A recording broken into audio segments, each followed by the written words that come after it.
Hi, I'm Dr. Dan Shapiro. I'm a plastic surgeon certified by the American Board of Plastic Surgery. I've been practicing in the Scottsdale area since 1992, and that's all I do is perform cosmetic or aesthetic plastic surgery.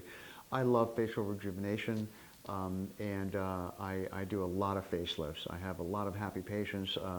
I have a very low revision rate, and I have tons of photos on the website.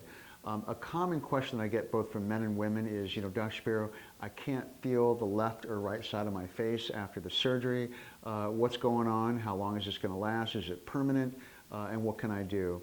The first thing to understand is that when I do a facelift, there are certain parts of the face where I elevate the facial skin, and that imparts numbness to those areas, albeit that's almost always temporary. I very, very infrequently have ever seen any patients with permanent numbness in those areas, and I can't remember the last time. There are certain areas of the face that will be numb longer, and that usually is the cheek area. There are areas of the neck and beneath the hairline that are numb, but those areas usually come back a little bit faster. There are some areas of the face that are supplied by specific nerves that can be cut. I don't see that, but that would impart some numbness to the ear area, and that almost always come back. If it's severed, it can be fixed, etc.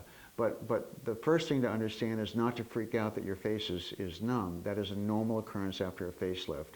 Also understand that this comes back over time. It is almost always, and I say 99% back at a year. Usually I see it back between 3 and 6 months. If somebody comes back, 2 or 3 years after a facelift from another surgeon, let's say, and they feel that they have numbness to their face, I think that that's a very difficult thing to fix.